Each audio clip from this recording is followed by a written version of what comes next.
Hey, welcome to Native Roots Radio presents Rising from COVID-19, Another Story of Resilience.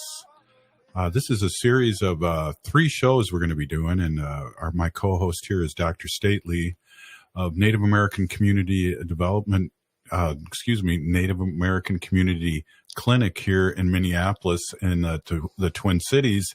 And we have a long story to tell here, and what we want to really do is set up the other shows today and tonight for the next 2 shows. But I think it's really important for us to know who we are and what we're trying to accomplish here. And I want to really bring in Dr. Stately right now and talk about a few things. And one of the things I'd really love for you to bring up to the audience is who you are, and not only who you are, but what you about your community and about where you work. And you have a compelling story to tell our listening audience.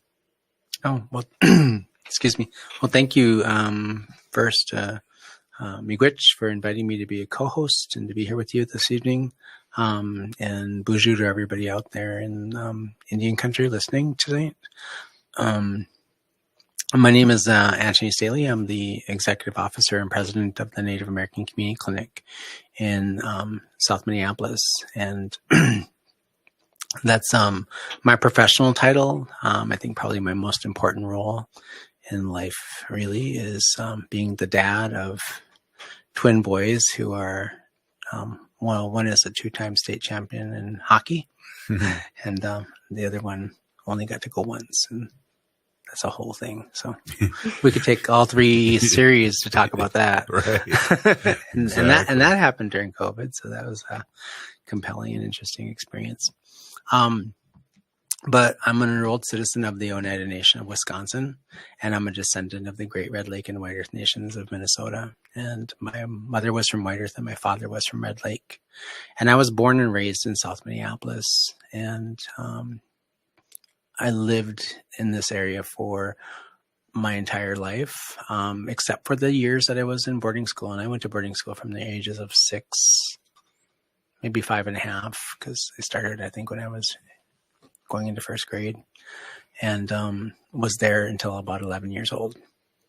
And, like a lot of Native families, my parents kind of moved around a lot. So we spent a lot of time in the Twin Cities. Most of my memories are of times living in the Twin Cities. We also moved back and forth between Milwaukee and Minnesota often, and we also moved between White Earth and Minneapolis, and also Net Lake or Boys Fort when I was a small child with my sister's my younger sister's father. Mm-hmm. So I've kind of been all over the map, I think, in the Midwest. And I moved away for about 20 years and then came back when my children were born. My sons are Dakota, and I adopted them at birth. The day they came out is the day that I got them. And nothing really changes and completely reorientates your perspective on life until you become a parent, I think.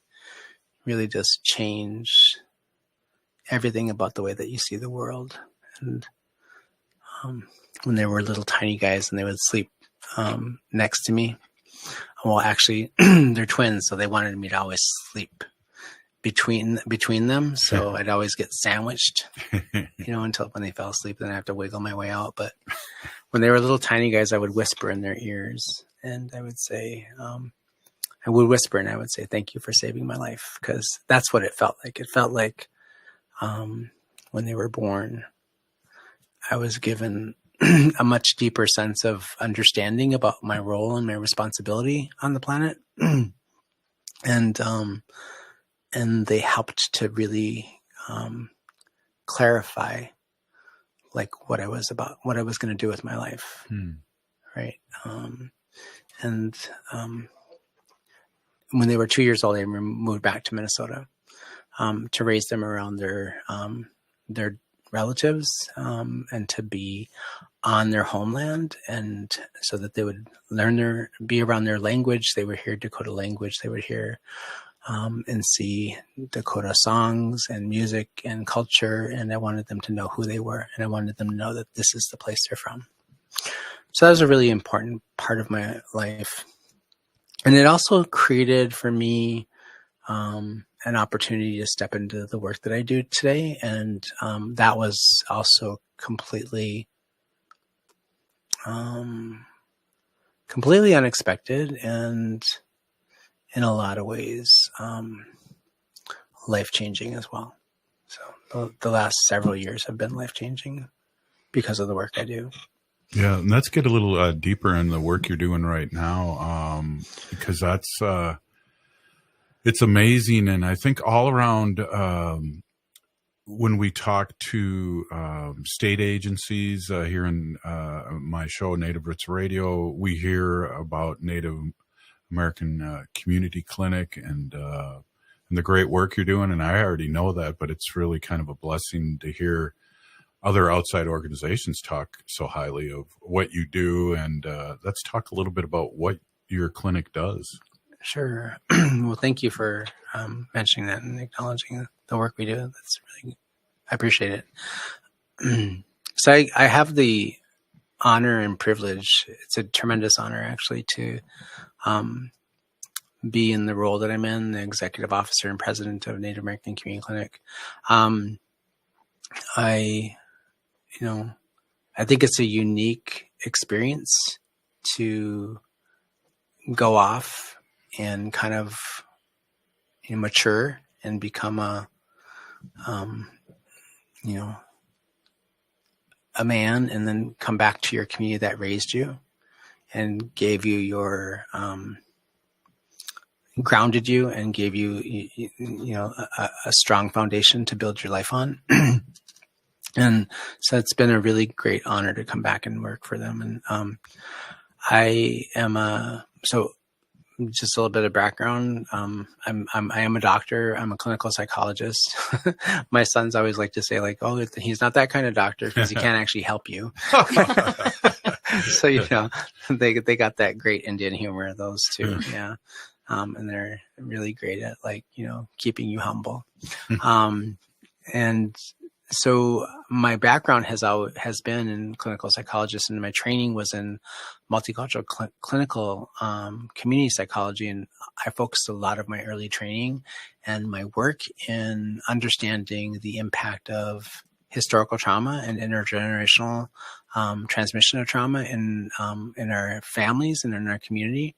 And I focused all my research and my clinical work in that area for a good decade before I came back to Minnesota. And that training was fundamental and foundational for me in understanding the things that we're seeing happening in our communities, and helping me to understand how to address that and manage that as a clinician, like in therapy, which is where I was doing a lot of my work for most of the early part of my career. But then, I fairly rapidly, and I think this happens in a lot of, for a lot of people who get their advanced degrees in our community, whether that's in education or psychology or medicine or law, any of these kinds of things where we have significant, great need in our communities. We just have tremendous need, right? That if you happen to be fairly good at the thing that you're doing, your community sort of lifts you up and kind of pulls you into leadership and sort of says, sometimes indirectly, but sometimes directly, it's time for you to step forward and do something and help us here. And that happened to me early on in my career in Los Angeles. When I was in grad school, I worked as a volunteer for this small little tiny IHS funded clinic in downtown Los Angeles on Skid Row. I used to have to walk over people, sleeping on the steps or in the alley, because it was right next to the alley. It was really, I forget, they used to call it Indian Alley, actually. Wow. And one of the profound things that I learned in that experience of being a volunteer, running groups for people, and just doing whatever they really needed me to do in my training was I would hear stories from the people, the men and the women who would come into my group about how long they had been homeless.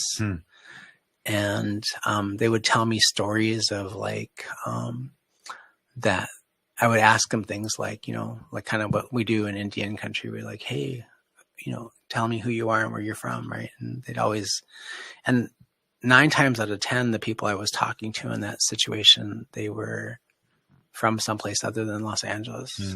They were from someplace far away, Chicago, Wisconsin, Kansas, the upper Midwest, or the Northwest coast. They were always from someplace other than the place we were at. And they would have stories of things like that, their parents or their grandparents had been houseless as well. They're homeless as well there. Like they had stories of growing up in cars, sleeping on the streets. And that was a really difficult thing to listen to, but I also didn't put a lot of things together at that point in time in my sort of my early career. I didn't understand the direct connection of that experience and the things I was hearing to policy, federal Indian policy, right?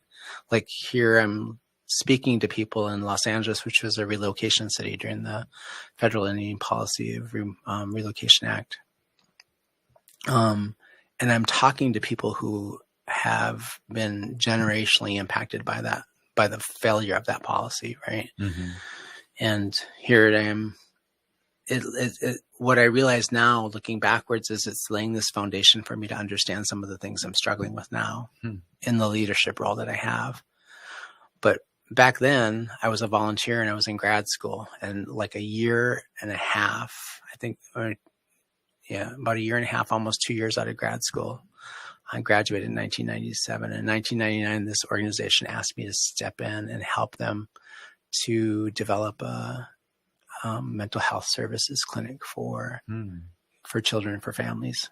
Wow. I had no idea how I was going to do that. I had worked in other clinics in my training, and, and it's kind of, but I think this is the other part of some of this conversation we're going to have later, which is so many of us in leadership roles, nobody in my graduate training taught me how to be a CEO. Nobody taught me how to be a president. There isn't a school that you can go to learn those skills, right? Right. And so what I realize now is that my community sort of said, you have something that's going to help us. You have an education. You understand this thing that we don't. And yeah, maybe you're not an expert in it, but we need your help. And so they're like, will you do this? And you have people asking you will you do this? And you're if you have any sense of commitment to not just the work you're doing, but the commitment to help the people, you just step forward. And I didn't really know what I was doing at the time. I literally actually didn't know what I was going to do. I had worked in child mental health clinics, but so I understood how the billing process worked. I kind of did it enough to understand generally how things operated and how the finance part of it worked. And I just was jumped in because I knew that the scale of the need. I had been in working for them when they were a smaller operation and right in Skid Row in downtown LA. And I think there is something about that experience early on that was coded in my sort of genetic memory and my own experience of watching the things that were going around me phenomenologically when I was a kid. So I was raised in South Minneapolis in the late 60s, early 70s, during the time of the Civil Rights Movement and the American Indian Movement. I have deep memories of my mother organizing these meetings and other Native women organizing meetings in our community in response to police violence. Right. Directed at the men and other members of our community, right? And I was just a young boy at the time. I didn't understand what was going on, but I have memories of them filing through my house, going on down into the basement. We lived in the Southeast Projects, kind of over by the university at the time. And my mom would stand at the top of the stairs and they'd all go downstairs. I remember my uncles, Dennis Banks, the Belcourt brothers and a bunch of other folks, not just them, and then all the women that were involved. And they would go down into the basement and my mom would stop me at the top of the steps and she'd close the door. She goes, "Don't come down here. We're going to have adult conversation." And, but I was also that kid that would do things like crazy things, like lay on the floor and try to look underneath the crack of the floor and listen in. And so I was just, I was that pain in the ass kid. Oh, sorry. I have to bleep that probably. Pain in the butt kid who just sort of did everything that their parents didn't tell them to do. Cause I had a curiosity and a thirst for life and trying to understand what was going on around me. So there you can see the foundation being built for trying to understand what's going on in my community, trying to understand the world around me and what was going on. And the curiosity of wanting to understand problems and wanting to understand solutions. And I had great role models for leadership. I didn't realize this at the time, but every single one of those people walking into my home and filing past me, and I would see out in the community, they were demonstrating for me how to be a leader. And I didn't know it at the time. And what they taught me was that when there is a crisis in our community and we have a gift, actually, one of the things I learned in this process is that every single one of us has the capacity for leadership. Every single person in our community has the capacity for leadership. We are a strong, resilient people of endured so many things, so many injustices and so many things over the decades and generations of our lives. So we have that built into us, the capacity to do that. But I happened to find, not really early in my life. I was in my 30s, 35 or so when I graduated from graduate school. But I found this thing that I found a skill and I found something that I was good at, and other people recognized that in me and encouraged and also sometimes told me you have this thing, we need you. Right. And so it laid this foundation for me and connected me to that sort of ancestral and that sort of the way I grew up and the way I saw other people showing up and stepping in when there was a crisis. And so that's just kind of, I think, how I've operated. And I think it's embedded even in the way I sort of work, the cadence at which I work, and it comes through in the way I lead, and even in the organization I'm in today. I have an amazing workforce, an amazing team. They're just amazingly beautiful people who lead with heart, and it's not to say that they don't get things wrong sometimes. Sometimes they get things wrong.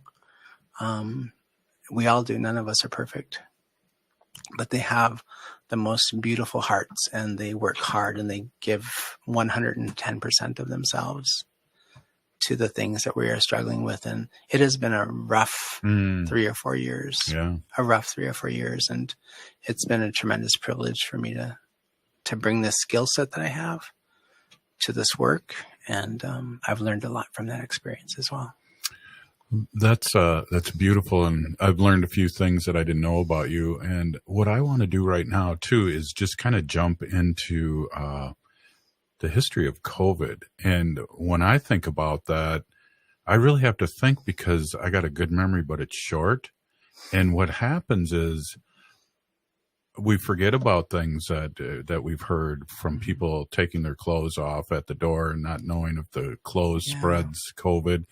But I remember for me in the very, very beginning, there were people that were stuck on ships that couldn't get off. And it was like, they were closing the borders, but leaving European planes to come in. And it just baffles my mind to think back that short time. What is your what is your my recollection? That too. Yeah. Of I was going to say recollection, but that's another show. It is. But what are your thoughts and memories of? That's a definition of when the history of COVID and how it started with us. Oh God, I was thinking about this because I knew we were going to be here having this conversation, and I was trying to remember like what it was like before COVID. I think a lot of people are going to have that thing. Like, my sons say this too. They're like, like they divide the world in like, as kids do. I think that's kind of a way that you sort of kind of figure out big chunks of time in your life and what were the big things that sort of defined your life. And for them, it's like there was this world before COVID, and now there's this world after COVID. So they call it AC. Mm-hmm. I've heard that. BC and AC. And so, yeah, I sometimes forget what it was like right before. And I remember, I think it was like, I don't know, I think it was like November-ish, December-ish of 2019. NAC was in the process of, so my professional life, we were in this process of working to try to purchase the building that we had been operating for the last 18 years or so. And we had these big, glorious ideas of what we were going to do with that and a few other things. We had just come out of the Wall of Forgotten Natives. Oh, wow. Remember? And so we had that experience where my clinic had like responded to like the largest encampment that Minnesota had ever seen in its entire history, right? Of houseless natives, since like maybe the Dakota War. Right. Yeah. Across from Fort Snelling. Yeah. And so I think like we had just come out of that crisis, and the year prior to that, we had a little bit of an internal crisis. My first year at NAC, we were going through some challenges, as all organizations do, and there's a significant change in leadership, I think. But we had gotten through that, faced with that challenge of the Wall of Forgotten Natives. We stepped forward. That was the year 2018. 2019 was the year we started building out our cultural healing services just in time for us to have this condition where we delivered spiritual care and traditional healing services to encampment people. We delivered a bunch of other things to them. And I felt like this moment where, we had gotten through that really tough fall of 2018, went into 2019, got people through that big crisis, got people housed, a significant number of them housed. Mm-hmm. Actually, the ones that didn't get housed were in a navigation center, which is basically a big, huge shelter structure where we delivered services on site on Franklin Avenue, right on the cultural corridor. And then we got through that, and we kind of had this moment I have this really profound memory of like where I thought like, for a good 9 months solid, I just sort of felt like in my role of like, I was just holding my breath. And then the summer of 2019, I felt like I was able to sort of like, just like, right. So then that was that. And then the fall came, and then we started hearing about this, this virus in China that was, and I remember thinking, I had this moment where I was thinking, well, other things have started there too, and they contained them, and then I remember. I think of like mad cow disease. Remember that was a big thing, and then never shriveled out to anything. Yeah, so I wasn't too concerned either. Yeah. Do you remember when people were really anxious and afraid, like, oh, if I eat beef, I'm gonna go crazy and start banging my head against the wall? Yeah. I went like a whole 4 months, I think, maybe, where I didn't eat hamburger because I just didn't trust. Yeah.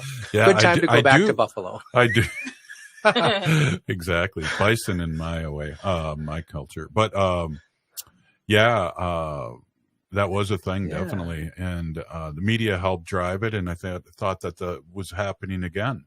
Yeah. So I think that that's a great sort of segue into this whole idea of people, we had these other experiences. Remember, we also thought avian flu was going to kill everybody. And there's this cadence to media. And I realize now we're on media. So I want to kind of acknowledge that as well. There's this cadence to media sometimes to sort of just try its best to scare the hell out of American people.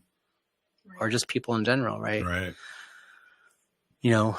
It's part of how it's embedded in our culture as specifically, I think, Western culture, to sort of try to, motivate people to do things like, I don't know, buy this shirt, not that shirt, buy this car, not that car, brush your teeth, floss them. Mm-hmm. I'm not speaking to you directly, but sure. But that thing also creates this narrative and this thing in our head where we're less likely to it's kind of like the boy who cried wolf syndrome. It's we're less likely to take the next sort of big, huge thing that you're talking about seriously. And I think that's kind of a little bit where a lot of people were at the beginning of the pandemic. And I remember having this thought in my head, they're going to contain it and it's going to stay over there. And then I remember having some early conversations with some colleagues and a few other people. And, we had other people be it's going to take over the world. Mm-hmm. We're going to turn into zombies. That's it. We're and there's nothing like that level of a crisis to sort of kind of creates really,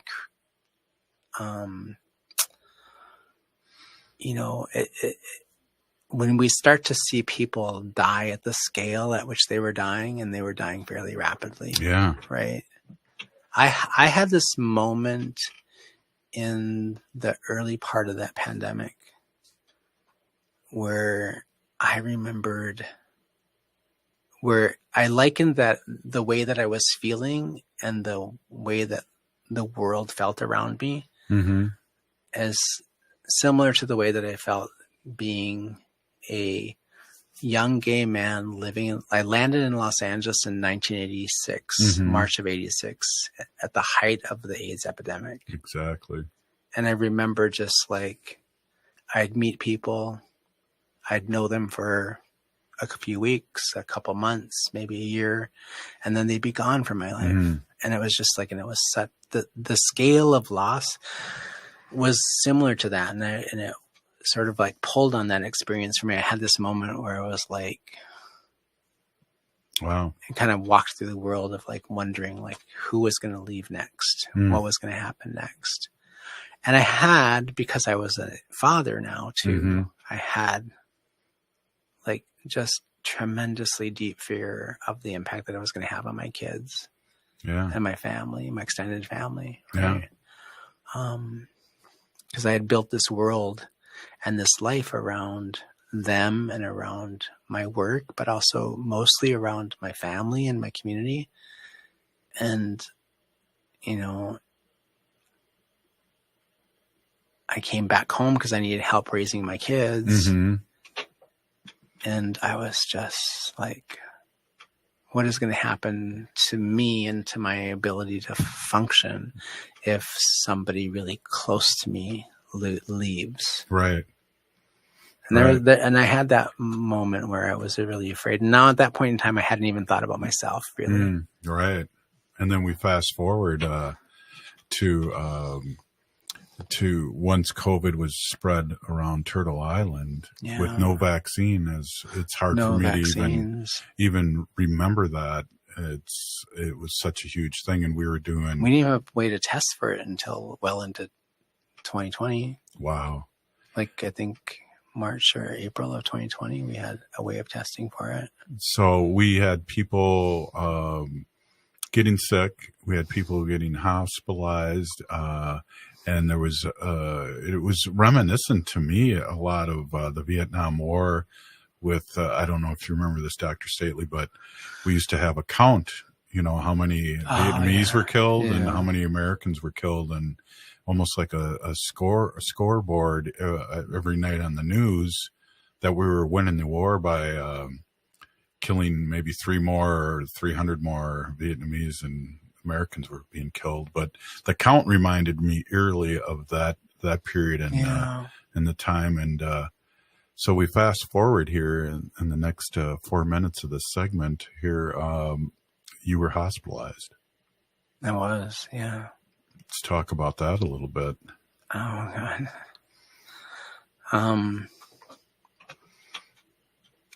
Yeah, I didn't expect that. So that was really, I hadn't planned, which is I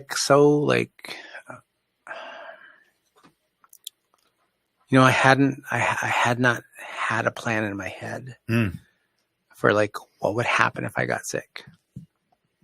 I think some of that was like everybody, I did the thing, came home from the clinic, I'd take my clothes off, I'd wear the little booties, and I'd drop all my clothes at the door, and I'd scarf them up and throw them in plastic bags, and then get them down to the washer right away. I'd do that kind of stuff. I did, I remember I was sitting on the couch early, and somebody was like, you better go get some, get all the Lysol wipes you possibly can, because they're going to be gone soon, right? And you remember days of no toilet paper? Oh my God. And paper towels, and the price has never gone down since. No, it hasn't. Yeah, and many of those trees that made those paper towels, they died way before COVID. There's no reason for them to be that expensive. Exactly. But I think one of the things I just remembered is I ran out to get wipes at Target, and there was nothing on the shelves, just empty shelves. I felt like I had this memory in my head where I thought that I remember having was this must be what it felt like for people during the Holocaust, or leading during World War II, when they'd walk into places and there's no bread, and there's nothing of the staples in their lives that they rely on. Right. And I had a moment of panic, honestly. And then it was okay, well, if I can't get those wipes, I probably should go buy some bleach. So I ran over to the Dollar Tree, and I found I found some, a good supply of bleach at the Dollar Tree. I got it for 96 cents. Under $1. Under $1. And you know what? I bought 20 of them. Now at the end of the pandemic, when I a year later, I still had about 17 bottles in my garage, which I actually gave away later when I moved.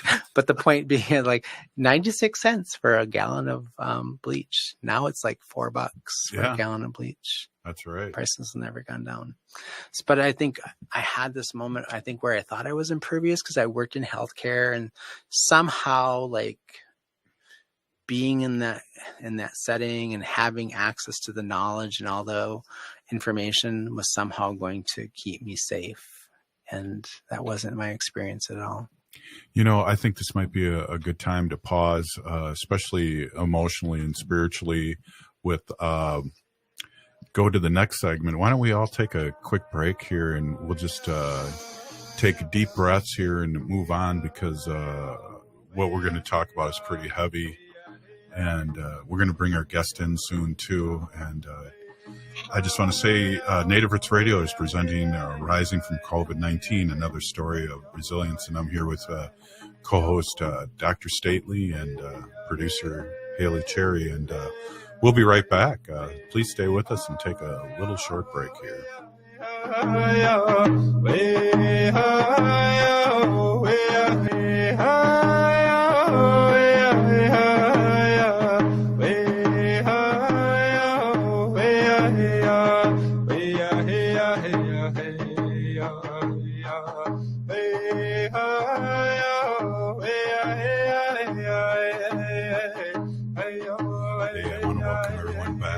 Special Native Roots Radio presents Rising from COVID-19, Another Story of Resilience. Yes, and this special broadcast is supported by the Minnesota Department of Health. Yes, it is. Hey, we're here with our co-host, Dr. Stately, and we're kind of talking about the history of Dr. Stately, but also the history of COVID. And you like that, didn't you? You're historic. And we're just getting into the weeds here a little bit, and kind of feeling a little emotional too about your journey. And I don't really know the exact steps, but right now we kind of left off where you saw this coming, and it was almost a dark cloud, and there was a lot of feelings going on. And one of them was that what would happen if COVID affected you personally and your family, and the other was that it ended up affecting you and your family. So why don't we start from there? Yeah, I mean, like I think I mentioned, I hadn't really given it a lot of thought, as much intentional thought as I should have, like the what ifs. I hadn't. I think there was a part of me that thought I would be impervious to it because I was like working in a healthcare setting. I had all this information in my head. I was doing the thing, bleaching every surface that I could get my hands on and think about, taking my clothes off, washing them. There was a point where I stopped going into the office because I wanted to like sort of kind of mitigate the potential of bringing COVID home. So I did all the things, right? Mm. And you remember that the schools started to close down. People were learning from home. My kids played 4 weeks of hockey in their first season, and they had to stop. Wow. And I remember being like shuttered in place, right, and sheltered in place, and not going anywhere and staying home. And we lived in a much smaller house than we live in now, and we're just on top of each other. And my kids were like, please, can we go, hang out with some friends and, play football. Right. And it was like October-ish, around this time 4 years ago. And, I was like, well, okay, but wear masks, and that kind of thing. And, they were 12 years old, so they didn't really 12, 13 years old. Not a lot of impulse control at that age. Some of us don't even have it much later in life. But they went and hung out with their friends and played football, and they tackling each other and doing the whole thing. And remember that weekend, and then like about 4 days later, my son Chaske is not feeling well, and it's like, Dad, I don't feel well, I'm sick. And so I was like, well, it's me, we're doing everything right, we're okay. And then he didn't get better, and so then the other kid gets sick, and then actually, before he got sick, I took him to the hospital. I took him to the clinic, not my clinic, but I live really close to the Shakopee Minnewakan Sioux community. I used their primary care clinic for my family's care, and they tested him, and he came back positive. And I just remember when we got the test result, and I told him he had COVID, and I just remember him and they were like, go home. He has to isolate, or he has to quarantine, and the rest of you have to stay in your home. And, if you go out to get meals or those things, wear masks, um, all the things that we had to do. Right. And at this point, there was no vaccine and no No. way to tell. Well, it sounds like there was a way to tell you had COVID now. Yeah. We got the ability to start testing for COVID, like I think the end of the first quarter of 2020, and this is like around November or October of 2020, right? And so we go home, and I had to put him in his room, and he, I was just talking about this the other day. He was like, "Oh yeah," he goes, "I was having a great time. I got to, I didn't have to go to school, and I didn't have to show up, and I watched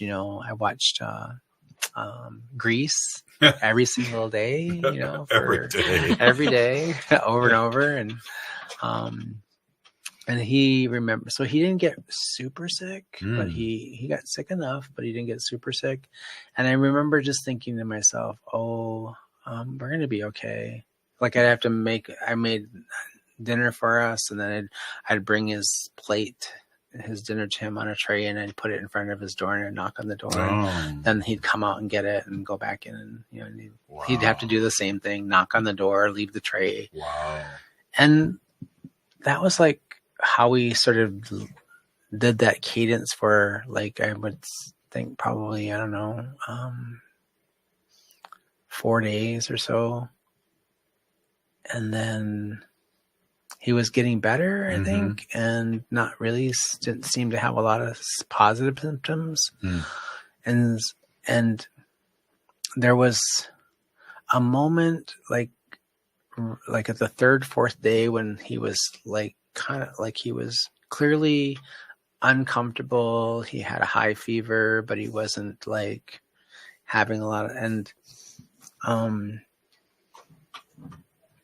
I didn't do the thing that they all said to do, which is like,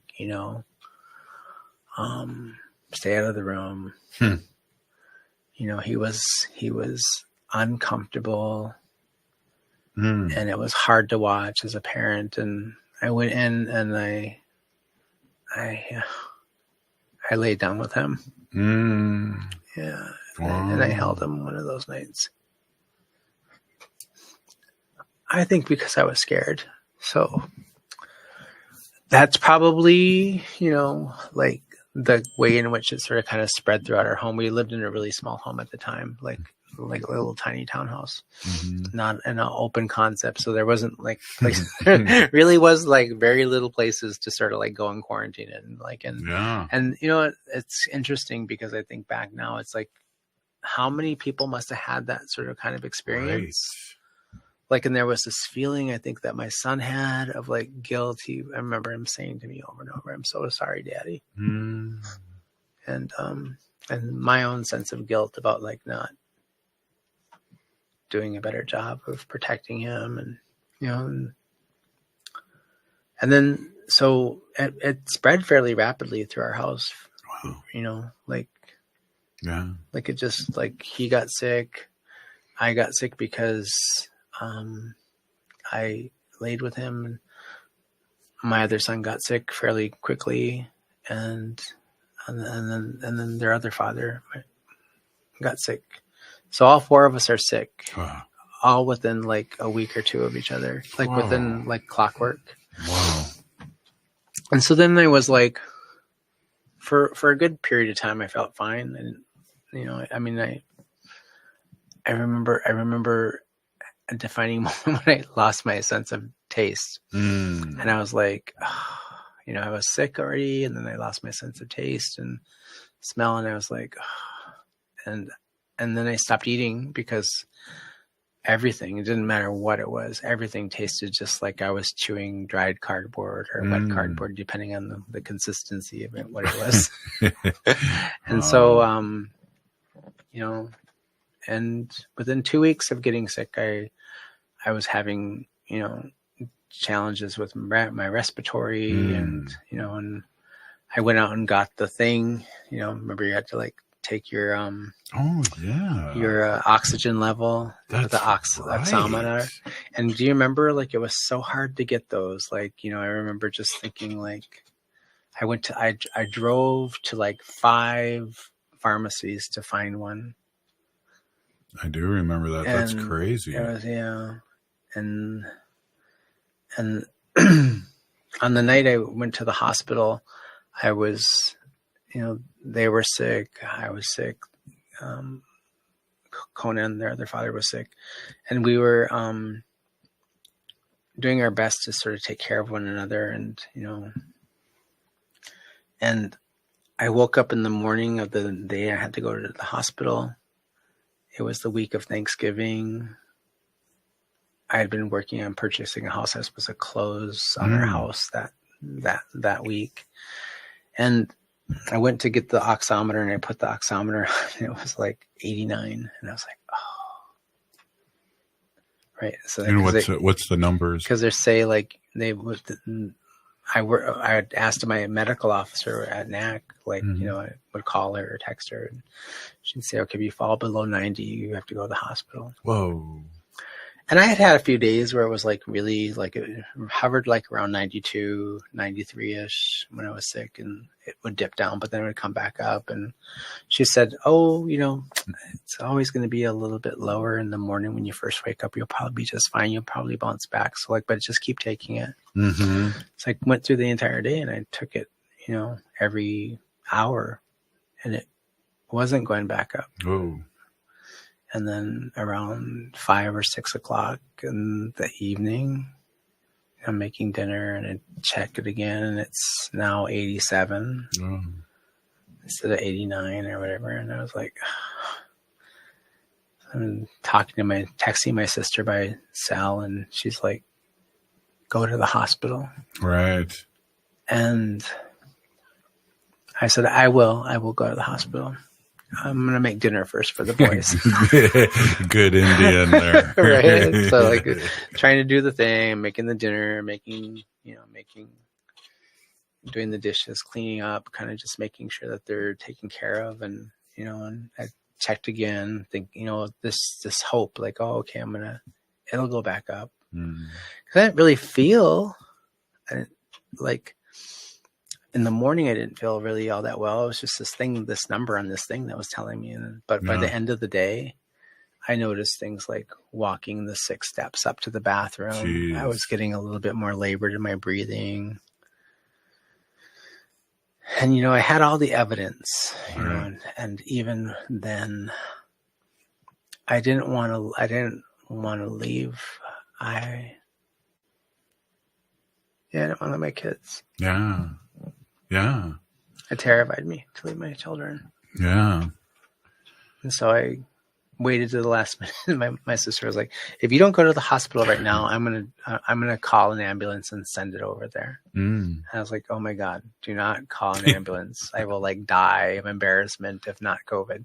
Right. I don't know what that was all about. That's just like ridiculous. But so I was like, I'm going to drive myself. She was like, you cannot drive yourself to the hospital. Is this like the doctor is the worst patient kind of thing that's happening right now? It is completely, because it's like, and it is a real thing. Like, I mean, in healthcare, sometimes it's like we give great advice and direction to a lot of other people, and like we don't always do a great job of following that.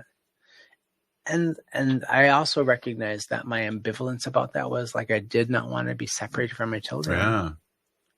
Yeah, deep down, sure. Yeah, I didn't want to be separated from my kids, and that helped me understand sort of phenomenologically the things that I was seeing around and in my community, and like why people weren't seeking help earlier, right? Right. Like if they had kids, I understood that. I lived that. I understood it. So I go and I walk in, and I'm thinking, oh, they're just going to check me out and give me a little bit of a pill. Yeah, give me a pill or shot of oxygen. Go home now. Finish those dishes. Yeah. What's for dessert? Exactly. And they admit me, and I'm like, oh my God. And I have this moment, and I think, okay, well, they admit me, and I'm like, okay, and even then, I didn't even have this sense like, oh, this is really serious. Like I had, it took, a lot of, I don't know, I'm thick-headed, I guess, in a lot of ways. It was serious once your butt was hanging out of that Oh, that gown. The gown. Yeah. That's when it got serious, right? Yeah. I was like, and I was, yeah. I didn't realize this, but like when I got to the hospital, I made me put the gown on, and I like got dressed, and then I was able to get out and I went to the bathroom. There was a moment where I was able to see myself in that mirror, and I was like, I had lost a lot of weight because I had stopped. Remember, I said I stopped eating for like because it tasted 4 or 5 days before it was just like, so I was trying to drink smoothies, and then I lost interest in that, and so there was about 4 or 5 days where I was just not eating. And if I was eating, I wasn't eating a whole lot. And that can't help your immune system if you're not energizing your body with food. So then they come in and they put me on oxygen. And scary. Yeah. That's scary right there. Yeah. And they're like, okay. The guy comes in, the doctor talks to me, and he's basically saying, we're gonna do this, and why don't you sleep on your stomach because it's better for your lungs to be on your stomach. God. Right? And that was challenging. Yeah. Because and then they would be like, and even better if you like sort of like, raise your feet and like, so then it was kind of like, so the fluid in your lungs could sort of like alleviate the pressure for you to breathe. And I was like, so I did that. And then they're like, okay, we're going to try this and we're going to see about how things go in the morning. And if you're not better or if you get worse, we'll probably put you on a ventilator. And I remembered that experience and just thinking like, I had that moment where I was like, okay, I'm clearly not getting out of here. And number 2, nobody can come in. And number 3, this is pretty serious. It hadn't hit me like how serious it was until that moment when they're talking about putting me on a ventilator if it didn't get better. And I just remembered that people were visiting people through windows. I forgot all about that. Yeah. That people couldn't come in and visit. They couldn't come in. I didn't have an iPad. I didn't have any way for people to visit me. And I did on my second day there, I had that moment where I was like, oh my God, it's hard. I remember clearly thinking like, okay, there's a good chance that I won't see my children again. Yeah. And you go through all the things in your head. Like, okay, I didn't make a will. I didn't prepare. I didn't tell people like what to do. And yeah. And so I'm panicking inside and that was tough. That was really tough time. Yeah. And I called my sister the next afternoon and I said, I left in such a hurry because you're badgering me to go to the hospital. I left in such a hurry. It took me 6 whole hours to go. Yeah. and I had to do the dishes. I had all these things. Make the beds. And I said, but one of the things I forgot to do was bring medicine. I didn't bring any medicine with me. I said, can you bring me, like I said, in these hospital, the wind in my hospital gown is cold. And, and I had, this moment where I was also like, so I asked for a blanket and I asked for medicine. I said, can you just like bring or drop off? They won't let you come in, but you can drop it off downstairs. The nurse said that you can drop off something and they'll go get it for me. Mm-hmm. And they just leave me a shell and some of the medicines so I can pray. And then she did that and they brought it up. And I remember the night of my second day, I hadn't gotten better. I hadn't gotten worse, but I hadn't necessarily gotten better. And they started me on the experimental drugs that morning. Oh. And so I called my other sister, Renee, who is the elder who works in our clinic. Actually, she's a spiritual care advisor and she's a traditional healer. And I talked to her and she said, put the medicines. She goes, you don't have to light them, just hold them. She goes, they have medicinal qualities, whether you're lit or not, because they wouldn't let me light anything, right? In the COVID unit. And if you remember back then, they had turned down the ventilation systems inside hospitals and stuff like that to keep it from moving through. Yeah. So I couldn't light this again. Plus the oxygen. Yeah. And so then I was like holding the medicine on my lap and she said, just pray to that spirit of COVID. She goes, it's a spirit just like anything else. pray to that spirit of COVID. Thank it for visiting you. Thank it for bringing you the lesson that you need to learn from this, whatever that is. And ask it to leave. Yeah. And she goes, and just pray for strength and resilience from your ancestors, because they're there with you in that room. And so I did that, held the medicines, I prayed, and I didn't know what to say in the prayer. I just said a simple prayer. And I just said, Creator, please help me. I'm not done here. Yeah. I'm not done. And the third day I started to get better. I started to slowly get better. Yeah. I know. I remember too, when you were talking about medicines, it was like, in all seriousness, the first time I made flat cedar tea, because people were saying, check it out, and it didn't give me permission to go out in public, but it gave me protection. Yeah.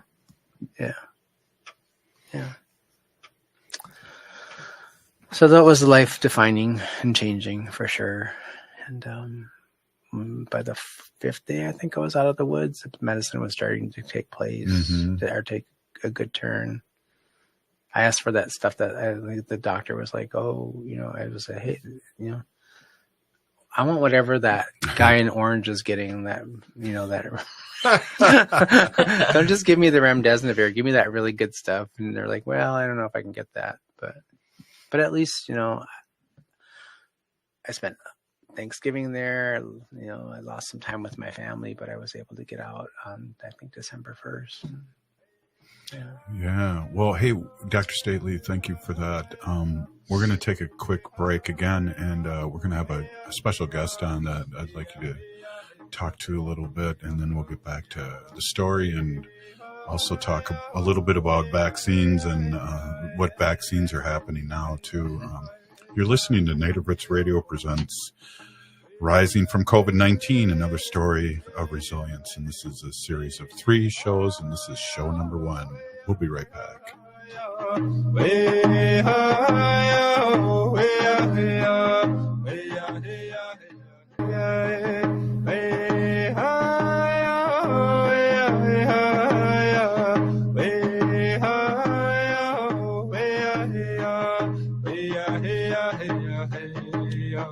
Hey, welcome back to Native Roots Radio presents Rising from COVID-19, another story of resilience. I'm here with Dr. Stately Haley, and Dr. Stately, we have a guest with us now, and I'd like you to take over the show, as you probably have wanted to since the very beginning, but go ahead, Dr. Stately. Yeah, he figured out my dastardly plan. Yeah. Yeah. Okay. Well, thank you so much for joining us this evening. We have a special guest, a very special guest. And I'm going to let her introduce herself first. And, but I will say her name, and then she's going to introduce herself. So we have a very special guest, Deanna StandingCloud, with us this evening to talk about her experiences living through and surviving and emerging from COVID. So, Deanna, why don't you tell our listeners who you are and where you come from, and a little bit about, what your life is like. Awesome. Thank you all so much for inviting me on the show. This is maybe my second or third time being a guest on the show. So Buju relatives in Dinaway Maganaduk, Gay Tibikwe Indigenous Kaz, Minawa Bagano Gijik Waba Makwe Indigo, Mikinak and Dudame, Oga Kaning and Dunjaba. My name is Deanna StandingCloud. I'm a citizen of the Red Lake Nation. I come from the place of abundant walleye, so that's how I introduce myself. I was born and raised in South Minneapolis. I currently live in Mounds View, Minnesota, and I have done work, a lot of collaborative work in the community since probably 2000. I mean, I grew up in the community, but I took a lot of initiative with my children's education, so I was kind of involved with Indian Ed, and just from there, I just was very collaborative with my community. and really advancing the standard of living for our community. So that has always been my drive. It's kind of evolved since I started my vision and things, and learning a lot of the spiritual practices and ceremonial practices and cultural practices. So I think that happens as you age, and I'm trying to age in a graceful way, just by also being aware of like my limitations, and then also thinking about mentoring younger folks as well. Awesome. Yeah. Awesome. Yeah, I remember years ago you were on Native Roots Radio, and it was you had one of the first really emotional introductions I've ever heard on my show, and you spoke in your language and you introduced everybody, including your family, and I thank you for that. I'll never forget that. Thank you, Robert. Yeah. I get emotional. Hey. Yeah. It's impressive that you know your language. Yeah. That's awesome. I love that. I love to hear you speak it, and I love hearing the language. So thank you for that, Miigwech. And you have this amazing career now as being like, you're this, you're this super mom. You have these amazing kids, who are nothing like my kids. So. Here, ditto. No, mine are amazing. Never mind. But also a Native American MC powwow. Yeah, I saw you in action this last weekend, and that's huge. Yeah, like the powwow for hope, right? For American Indian Cancer Foundation. What is it? Their 15th powwow? 20th? I think it was the 12th, but they 12th. took 3 or 4 years off because of COVID. I think this was the first comeback. Yeah. After quite a few years. Yeah. So that is an experience, right? It's a post-COVID experience that you can talk a little bit about. But and then also you're a stand-up comedian. You're a writer. I remember you wrote a play that I was mildly featured in for a very short period of time. You're a thespian too, Dr. Stately? Hold it now. Don't be calling people names on it. This is a family show. But yes, I'm a part-time thespian. Wow. Wow. On the weekends. Only between the hours of 8 and 10. Hey, here's my card. Here's my QR code. Scan it. Here's my Cash App. But you have all these things, and you, for a period of time, you were the community liaison for United Health Group, right? And she was at our NACS big event last year as a our MC for our event that we did for our big 20th anniversary. We had a dinner at Wami, and I know you're salty. I'm still salty I wasn't invited to that, but thank you for the Tupperware, Deanna. Yeah. Pull that out there. You probably got lost in the mail in your invitation. Yeah. I'm so sorry. Probably that was a big impact of COVID too, like poor mail systems. Yeah. So, but so you did that, and you have this amazing, like, I think so. The conversation tonight is about like our experiences around COVID and going through that experience. Some of it wasn't always pleasant. Some of it was really scary and challenging at times. And then we emerged, and we're on this other side of this, I like to tell people we're not out of the pandemic. The virus is still around. It's mutating all of the time. Right. I have a couple of relatives now who are, who have COVID, and one who's very ill. But we emerged from that, and I just have to say, it feels to me like I watch you move through the community. I've known you since you were a little girl, because I was friends with your mother and your father and a lot of the people. Sort of, your mother and I went to high school together. We kind of all sort of grew up together and became, somewhat of adults together. It's all out to debate. And exactly. For debate. what it really impresses me about you is that you're like, you are the embodiment of resilience. You like constantly remaking yourself, bouncing back, sort of like, and it's just, I think for me, it's just an amazing quality about you. And I don't know if you know that about yourself, but it's really something I've seen and witnessed over the last several years, like how just amazingly resilient you are. So a couple things I have is like questions I have is, one is like, tell us a little bit about your experience with COVID and surviving that, and tell us a little bit about where that resilience comes from.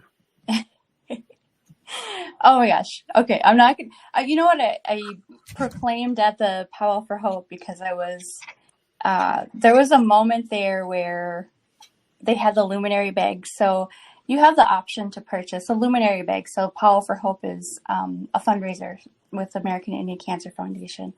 And you can purchase a luminary bag, and you could, like put in memory of someone who has passed away from cancer. And, I knew about the feature at the powwow before.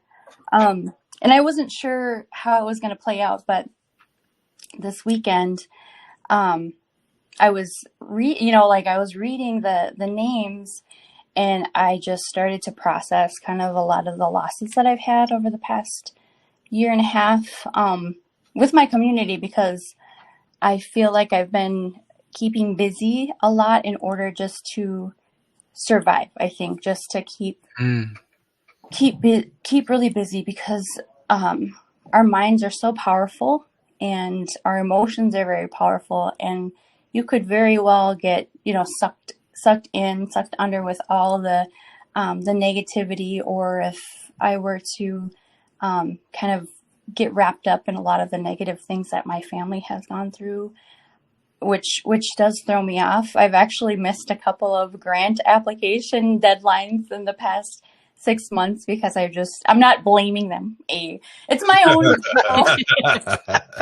But it's just like, it's heavy and it's hard to carry. So it was a very beautiful time to be processing those emotions with my community, because I don't like cry. I mean, I do cry once in a while, and it's so unlike me because I'm such a crybaby any other time. But after COVID, it's just like I'm not as much of a crier, if that makes sense. But and I appreciate you kind of wrapping up kind of how you see me and how you picture me, Dr. Stately, because you are, you're a hero. A lot of the movers and shakers in Indian country, and especially here in my community, are my heroes. And I see the cool things that everyone is doing. And I really appreciate those words. So and it's okay to be emotional. It's fine. I mean, it's 2023. If I feel like I'm going to shed a few tears, that is fine, because we're so over trying to hide our emotions, and I'm down with that movement. So, nice. But yeah, when I actually gave birth to my third baby like weeks before the quarantine happened. Wow. And I didn't think I was going to actually even have, because I was 40, almost 41. I was 41 when she was born. So just weeks after that, we were quarantined. And at the time, I was experiencing a very abusive, like mentally abusive relationship. And so we were in a very small, it wasn't a studio apartment, but it was very small. So it was really traumatic to kind of distance myself from that situation, especially with my kids experiencing a lot of the stuff along with me. And there was an interaction with my mother and this person, and I have a lot of regrets about that.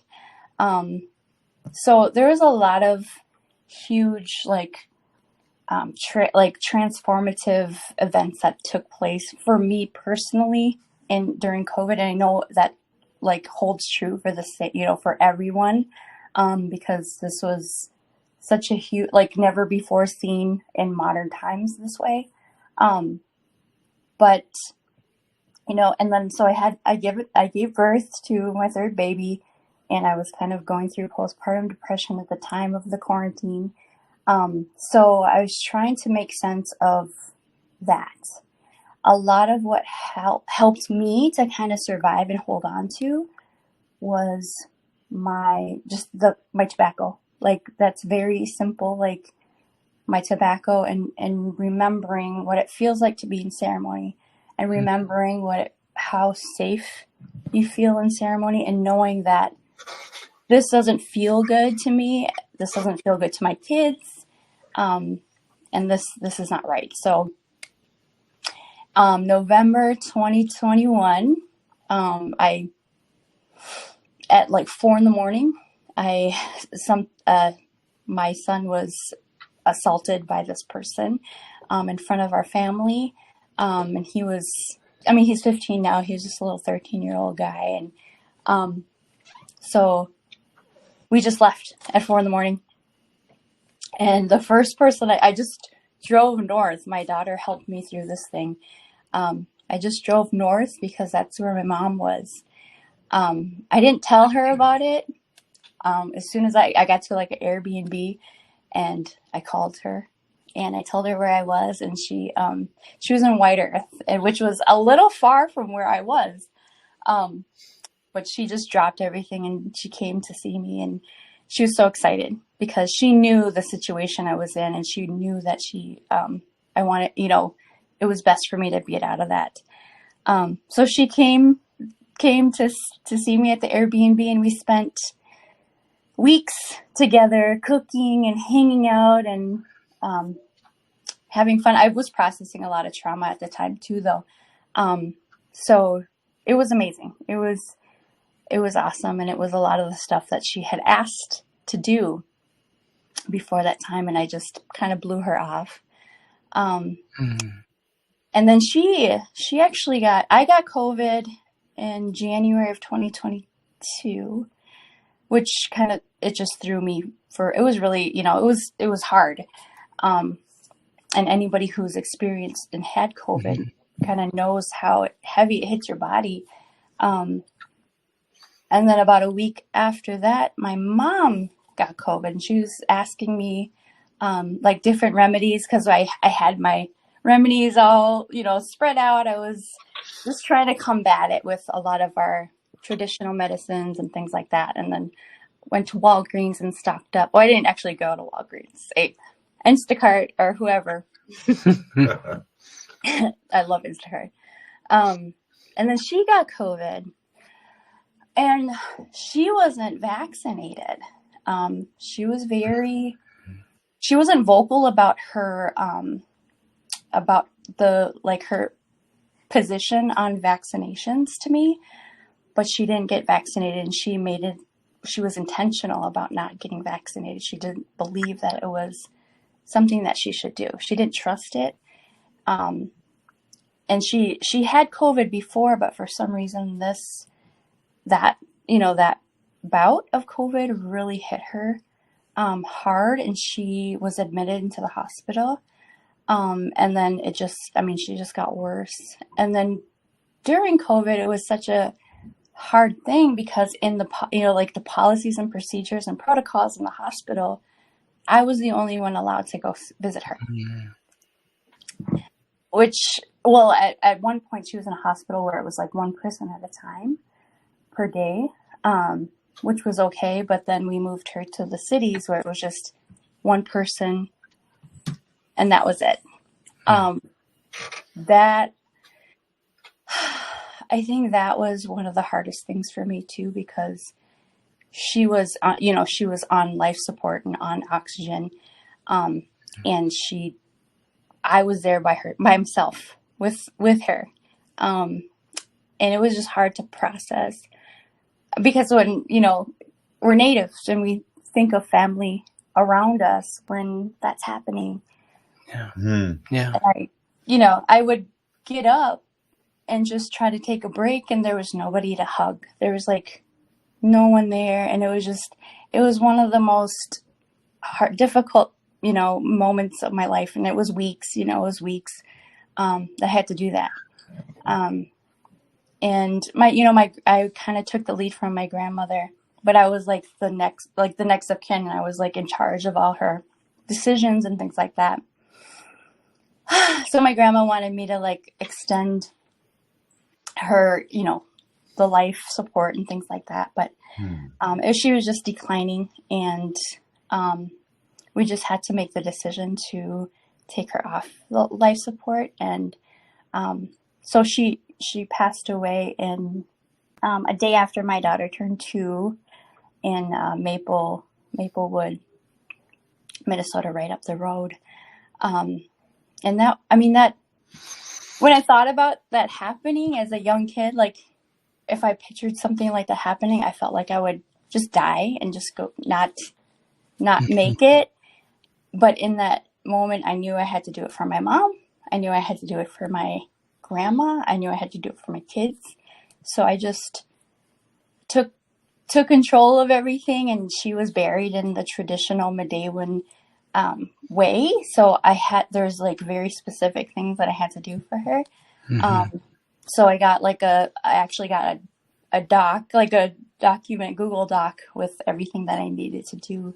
And I had so much support because my mom had so many friends, like, Dr. Stacy, how, like, she's my mom. So it's like, you imagine me, like, so she had tons of friends. Yeah. I had lots of support. But that was I just like engulfed myself in the traditional part of it, and like the meaning and because the person who conducts the ceremony explains to us, not everyone will do it, but he'll do it in the language, and then he'll do it in English. And not everybody does that, but he took the time to explain it to us. And it was beautiful. Like the explanation of where she goes and what happens and her travel was extremely beautiful. So I was actually proud of myself, and I could feel that my mom was super proud of me too. So I think my kids, my family, the culture, the language, all those things is the glue that kind of held me together, because if I didn't have those things, I probably would have lost it. So did I say that all in one breath? I'll take a little break right there. Yeah. No, but that was a beautiful story, and thank you for sharing. Thank you for sharing that. Amazing. It's a beautiful story. And so moving, I knew your mother well. I knew her for most of my life. We were teenagers, I think, when we met. So, and when she passed, I was very sad. I'm very saddened. Because I don't have a memory of being with Carmen where I wasn't laughing.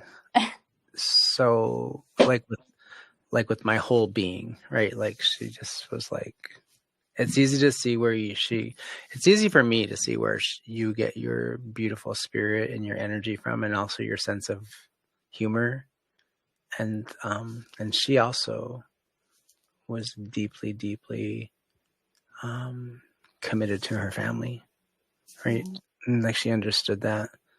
And I know you also recently lost your grandma, Val. And I know I have vague memories of her because, like, I'm old. So I think, I am probably maybe one of the last times I saw her probably was when I was much younger. But I just remember that she was this very deeply spiritual and powerful Native woman too, Indigenous woman with strong values. And those are probably the things that, where your mom got it and where you got it from. And that's for sure. So thank you for sharing that story with us. And I had forgotten that you'd given birth to your baby. You were like a little baby girl, right at that moment in time. And I think right before COVID happened and you were pregnant and I saw you at the Indian Center, like we were like kind of over, like this is before the Gatherings Cafe closed. Oh my God. That was like, I remember I had to go without bison. bison sweet potato, like, hash for like a whole year and a half. I was like, oh my God, I'm gonna die without my hash. But I remember like seeing you in the Indian Center, and you were very pregnant, and I think I was like, are you going to be able to give birth in a hospital? And yeah, it's just like, I mean, you and a number of other people, I think, felt that same anxiety. Women that I knew that were pregnant during COVID, like, am I going to be able to give birth? And will I be okay? And that must have been anxiety producing as well. So. Yeah. Well, that was, again, I'm using the word compelling story. And I don't know, we could probably maybe wrap it up here with this young warrior here, the young comedian warrior. I have lots more to say though, Robert. What the heck? I've been waiting for you guys now. I'm like texting Haley, like, what's cracking? Where are you at? No. Yeah. I'll just have to come back. Yeah, you have to come back. But yes, your daughter's beautiful. You're beautiful. Mama here is baby here. She still say that. Oh, yeah. I forgot. We were in ceremony together, and they turned, and it got dark, and I think it was her first time being in a dark ceremony, right? And I think she was a little scared, and and then Deanna was like, "It's okay, Mama's here," and then she said, "Baby here." Yeah, Mama here, baby here. Like they were doing attendance and ceremony. How cute. Attendance. Present. Yeah. It was that was a really beautiful ceremony too. I was like, I have a lot of great memories of that time. So yes, we got good memories together. We do have a lot of really great memories together. I'm privileged. Yeah. Well, thank you for joining us and sharing with us your experience. I really appreciate that. And again, you are one of the stronger women I've ever met in my life. So tremendously proud of you, and proud to know you, and proud to call you daughter. Oh, almost daughter. Almost. We have a story. We have a story. That'll be the next show. I think we're going to keep that one under wraps. That'll be your moonlighting as a whatever you're doing on the weekends. Yeah, it could be like right as you're like going through all my things after I pass, you'll find like the story and some high heels, like what the heck? Yes. Could I just say, just like as a closing, like Native people, we had so many. I mean, this is something that we've always, in our history, we've survived many things worse than COVID. And we have that in our DNA. And I feel like COVID is just kind of our way of like you said, reinventing ourselves as a people.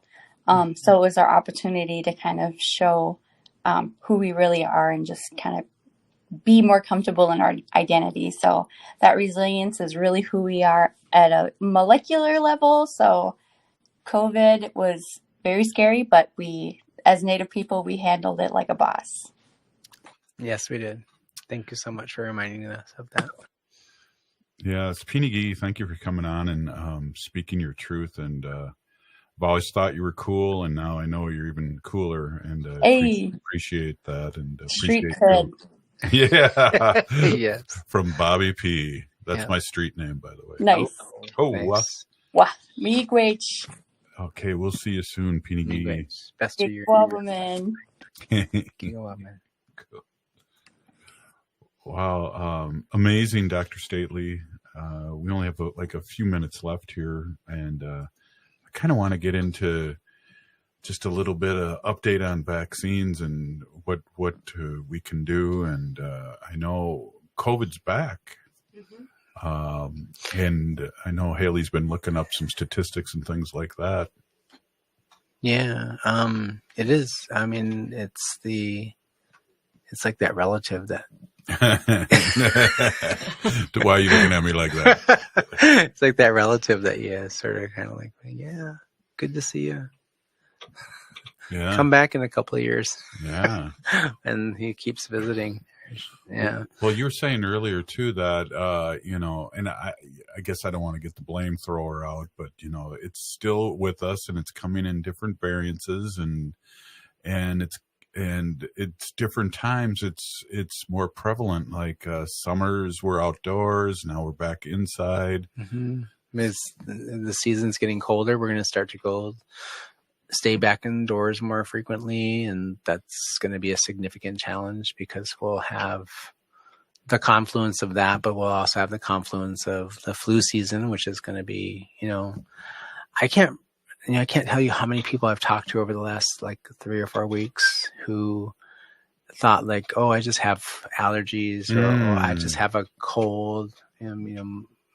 My a relative of mine was like, well, I just have strep. I'm going to go get tested for strep because my throat is really sore, and I think I'm okay with that. And then like, well, you don't have strep, but you have COVID, kind of a thing.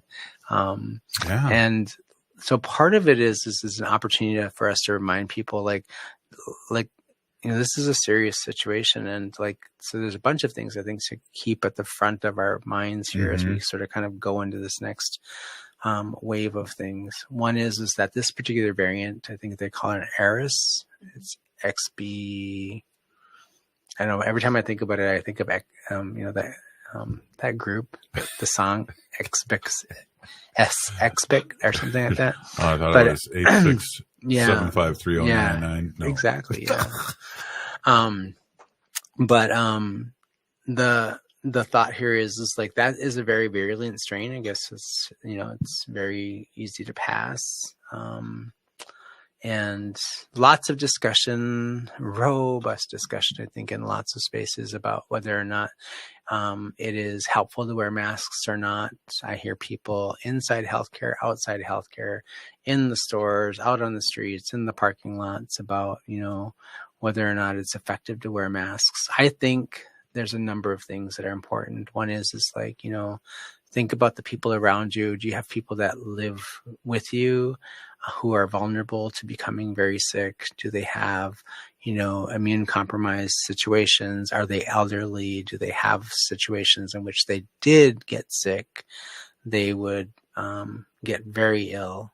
Even if they've had it before, I think we have this perception as human beings to think like, oh, okay, I got it before and it wasn't all that bad. I just, and then, and that's the nature of a variant though, as the virus gets stronger and gets, and mutates, it can get more stronger and more powerful, and it can affect you in different ways. So be thoughtful, be a good relative. Wear masks indoors if you're around people who are more vulnerable. Think of other people who, need your protection. Think about your role in your life. Like my lesson in this is I'm a dad and I have kids I'm still raising, so I have to take a little bit more responsibility here. And so I think show up and be a good relative, and think of yourself and your well-being and the impact that has on other people and their well-being. And there's lots of different ways you can do that. Get a vaccine. Yeah. Updated vaccines are available as of this week. Really? Yes. And, and free COVID tests now. You can still get those. As long as they're available. So use the tools that we have to be able to sort of protect the people we love, and even protect some people that you don't love necessarily because they do have value. Yeah, that's true. Yeah, that's true. I said that with my fingers crossed, though. But okay, I saw that. Yeah. Well, Dr. Stately, we're wrapping up here. We got about 3 more minutes left, and I just want to thank you and thank our guest tonight with these stories of remembrance of people that are in our life, but also of what we've gone through, and it really makes sense. You did name the show. Rising from COVID-19, another story of resilience.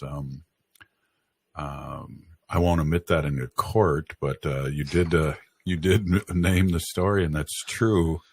That what you spoke tonight and what our young warriors she spoke about too. Yeah, I loved her message. Yeah, that we are resilient people and we emerge stronger from this. Mm-hmm. So, yeah. Exactly. Well, Haley, do you have any last last comments here before we take off? It's pretty intense today.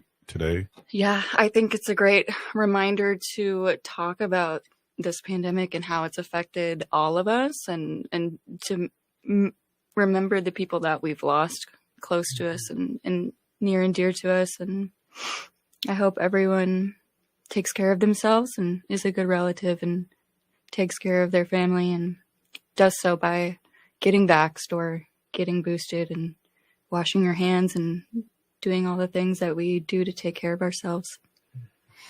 Yeah, and I appreciate it too. And I think, we're going to take off here, and this is going to be a series of a couple more events that Dr. Stately will be co-hosting with us. And we just wanted to remind everybody what happened, and what it's like, and what it's like now. And I did steal that from my big book, but From Bob. Dr. Bob. Hey, again, thank you, Dr. Stately, Deanna. Thank you so much, Haley. Thank you to the Minnesota Department of Health for supporting this. Yeah, good one. And we'll see you soon. And you'll hear Dr. Stately every Monday on Native Roots Radio. And we're awake and for more updates. And we'll be on soon again with another, what we like to call a sacred symposium. And that's a tongue twister. It's hard to say. Try it once. 3 times. Sacred Symposium. Sacred Symposium. Sacred Symposium. Go. Hey, hey, hey, hey, hey, hey, hey, hey, hey, hey.